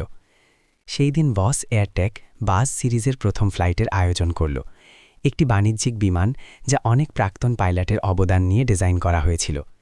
তাকে প্রধান পাইলট হিসাবে নির্বাচন করা হলো। সহ পাইলটের সিটে ছিল প্রিয়া, যিনি 2 বছরের কঠোর পরিশ্রমের পর বেসরকারি পাইলট প্রশিক্ষণ কোর্স শেষ করে নিয়েছিলেন। সে নিয়ন্ত্রণ কক্ষ দেখে তার আবেগ লুকাতে পারছিল না, যেখানে সেই বৃষ্টির রাতে সে এত ভয় পেয়েছিল। এখন সে একটি ভিন্ন পরিস্থিতিতে বসেছিল, প্রার্থনা করার জন্য নয়, বরং তার সাথে জাহাজটিকে আকাশের দিকে নিয়ে যাওয়ার জন্য। ওড়ার আগে সে তার দিকে তাকালো, বলল যে সে কখনো ভাবেনি যে তার জীবন এই মুহূর্ত পর্যন্ত পৌঁছাবে। সে কেবল আস্তে করে বলল যে প্রতিটি যাত্রা একটি পড়ে যাওয়া থেকে শুরু হয়। যখন ইঞ্জিন চালু হলো, তখন কেবিনে যাত্রীরা একসঙ্গে হাততালি দিল। প্রথম সারির সিটে তার মেয়ে, যে এখন 11 বছর বয়সী, জুনিয়র পাইলটের ব্যাচ পরেছিল এবং একটি উজ্জ্বল হাসি ছড়াচ্ছিল। সে সামরিক শৈলীতে স্যালিউট করার জন্য তার হাত তুলল, যাতে চারপাশের সবাই হেসে উঠল। সে পিছনের ভিউমিরার দিয়ে দেখল, সময়ের সাথে বিবর্ণ হয়ে যাওয়া মুখে একটি হাসি ঝলসে উঠল। বাস রানওয়েতে গড়িয়ে চলল। নিয়ন্ত্রণ টাওয়ার সিগন্যাল দিল, বাস, আপনার উড়ার অনুমতি আছে, বাতাস অনুকূল, আকাশ পরিষ্কার। সে সংক্ষেপে উত্তর দিল, বাস প্রস্তুত। যখন বিমান মাটি থেকে উঠল, তখন কেবিনে সবাই যেন শ্বাস আটকে ছিল। উপরে ওঠার পরিচিত অনুভূতি তার ভেতরে ভরে গেল, কিন্তু এইবার এটা সম্পূর্ণ আলাদা ছিল। এটা কোনো মিশন ছিল না, কোনো লড়াই ছিল না, বরং বিশ্বাসের প্রত্যাবর্তন ছিল। সে জানত যে এই সবের পরেও সে এখনও আকাশের ছিল। যখন উচ্চতা স্থিতিশীল স্তরে পৌঁছাল, প্রিয়া বাইরে দেখল, যেখানে সূর্যের আলো দূরের সাদা বরফের পর্বতমালায় পড়ছিল। সে বলল যে সে একসময় উচ্চতাকে ভয় পেত, পড়ে যাওয়াকে ভয় পেত, যে কোনো কিছুকেই ভয় পেত যা সে নিয়ন্ত্রণ করতে পারত না। কিন্তু এখন সে বুঝল যে একমাত্র ভয়ঙ্কর জিনিস হল মানুষের ওপর বিশ্বাস না করা। সে শুনল এবং আস্তে করে মাথা নেড়ে দিল। সে জিজ্ঞেস করল যে সে কখনো ভেবেছিল যে সে আবারও উড়বে। সে জবাব দিল যে সে কখনো বিশ্বাস করেনি যে সে করতে পারে, যতক্ষণ না সে তাকে বিশ্বাস করালো। সে চুপ হয়ে গেল এবং তারপর বলল যে কখনো কখনো কেবল একজন ব্যক্তিকে তার মূল্য দেখতে হয় এবং পুরো জীবন বদলে যায়। যখন বিমান 33,000 ফুটে পৌঁছাল, নিয়ন্ত্রণ টাওয়ারের আওয়াজ হেডফোনে প্রতিধ্বনিত হল, বাস, আকাশে আপনাকে আবার স্বাগত, আপনাকে সেখানে দেখে ভালো লাগলো। সে হাসল এবং জবাব দিল, বাড়ি এসে ভালো লাগলো। কেবিনে কেউ সেই কথোপকথন শোনেনি, কিন্তু তার মেয়ে কাঁচ দিয়ে দেখল এবং বুঝে গেল। সে তার ব্যাগ থেকে একটি ছোট বিমান মডেল বের করল, সেটিকে তার চোখের স্তরে তুলল। সে আস্তে করে বলল, বাবা সত্যি আবার উঠছেন। ফ্লাইটের পর 3 জনকে টার্মিনালে একটি অনুষ্ঠানে বক্তৃতা দেওয়ার জন্য আমন্ত্রণ জানানো হলো। প্রিয়া বলল যে বাস কেবল একটি বিমান নয়, বরং সেই সব মানুষের প্রতীক যারা ভাঙা ডানার পরেও ওঠার সাহস করে। সে আবেগপূর্ণ কণ্ঠে তার উল্লেখ করল, সে আমাকে শিখিয়েছিল যে সম্মান শব্দে নয়, বরং এই বিষয়ে যে আমরা কি করতে বেছে নিই যখন কেউ দেখছে না। পুরো হল চুপ হয়ে গেল এবং তারপর দীর্ঘ হাততালির গর্জন শোনা গেল। সে বক্তৃতা দিল না, কেবল মাথা নিচু করে ধন্যবাদ জানালো। কিন্তু তার হৃদয়ে সে জানত যে সে এখন অতীত দ্বারা আবদ্ধ ব্যক্তি নয়। সে কেবল আকাশে নয়, বরং নিজের জীবনেও আবার উড়েছে। সময় পেরিয়ে গেল। বাস প্রোগ্রাম অন্যান্য এয়ারলাইনগুলোতে ছড়িয়ে গেল। অনেক শিক্ষাগত এবং সামরিক সংস্থা প্রাক্তন সৈনিকদের জন্য প্রশিক্ষণ কেন্দ্র তৈরি করতে সহযোগিতা করা শুরু করল। সে খ্যাতির পরোয়া না করে কাজ করতে থাকল। সন্ধ্যায় সে এখনও তার মেয়ের সাথে বসে হোমওয়ার্ক করত। তাকে পুরনো ফ্লাইটগুলো সম্পর্কে, পুরনো সঙ্গীদের সম্পর্কে এবং এই বিষয়ে বলতো যে কেন মানুষের দক্ষতার চেয়ে দয়া বেশি দরকার হয়। মেয়েটি প্রায়শই জিজ্ঞেস করত যে বাবার কি মায়ের কথা মনে পড়ে। সে জবাব দিত যে হ্যাঁ, কিন্তু প্রতিবার যখন সে উঠত তখন মা সেখানেই থাকত, আকাশে। সে তাকে দেখত। এক প্রথম শীতের দুপুরে যখন তারা দুজনেই বিমানবন্দরে দাঁড়িয়ে সর্বশেষ বাসকে উড়ার প্রস্তুতি নিতে দেখছিল, প্রিয়া এলো। সে সামাজিক প্রকল্পগুলোর জন্য সময় দেওয়ার জন্য সিইওর পদ ছেড়ে দিয়েছিল। সে বলল যে তার কোনো অনুতাপ নেই, কারণ সবচেয়ে বড় শক্তি হল সেই জিনিসের সাথে বাঁচা যা আপনি বিশ্বাস করেন। সে তার দিকে তাকালো এবং বলল যে একটি কথা আছে যা সে কখনো বলার সাহস করেনি। সে তাকে অনেক আগে থেকেই ভালোবাসত, কিন্তু ভয় পেত যে সে সেই ব্যক্তিকে আঘাত করবে যে অনেক কিছু হারিয়েছে। সে চুপ থাকল এবং তারপর বলল যে সে জানে, কিন্তু সে এখনও প্রস্তুত নয়, কারণ সে এখনও দুনিয়াকে আবার ভালোবাসতে শিখছে। সে মাথা নেড়ে দিল, দুঃখিত নয়, বরং স্বস্তি অনুভব করল। সে বলল যে কিছু আবেগের কোনো ফল হওয়া জরুরি নয়, তাদের অস্তিত্বই একটি ভালো জিনিস। পরের বছরগুলোতে তারা এখনও একসঙ্গে কাজ করত, একসঙ্গে উড়ত এবং তরুণ প্রজন্মকে বিশ্বাস ও দায়িত্ব শেখাত। বাজ একটি জাতীয় প্রোগ্রাম হয়ে গেল, যে সে পাঠ্য বইগুলোতে বিশ্বাস ও পরোপকারের শক্তির উদাহরণ হিসাবে অন্তর্ভুক্ত করা হলো। আমেরিকা জুড়ে অনেক বিমানবন্দরে লোকেরা তার উক্তির সাথে একটি ছোট ফলক লাগালো। পাইলট সে নয় যে উড়তে জানে, বরং সে যে কখনো তার হৃদয়কে পড়তে দেয় না। এক প্রথম শীতের সকালে সে তার মেয়েকে নতুন প্রশিক্ষণ কেন্দ্রে নিয়ে গেল, যেখানে সে বাচ্চাদের জন্য প্রথম ফ্লাইট সিমুলেশন ক্লাসে অংশ নিতে যাচ্ছিল। ভেতরে যাওয়ার আগে মেয়েটি ঘুরে দাঁড়াল এবং জিজ্ঞেস করল, বাবা, মানুষ কেন ওড়ে? সে হাসল এবং বলল, কারণ প্রত্যেকের এমন কিছু থাকে যেখানে তারা পৌঁছাতে চায়। মেয়েটি মাথা নেড়ে দিল এবং দৌড়ে গেল। সে তাকে দেখতে থাকল। তার হৃদয় শান্ত ছিল। প্রিয়া তার কাছে এলো। সেই দৃশ্য দেখে বলল যে হয়তো এটাই সেই মুহূর্ত যখন সে তার জীবনে সবচেয়ে উঁচুতে উড়েছিল। সে আস্তে করে জবাব দিল, সবচেয়ে উঁচুতে নয়, বরং সবচেয়ে সত্যিকারে। যখন সূর্য উঠল, আলো নতুন বাজ 6-এর শরীরে ছাপা অক্ষরগুলোর উপর পড়ল। তাদের জন্য ওড়ো, যাদের আমরা ভালোবাসি।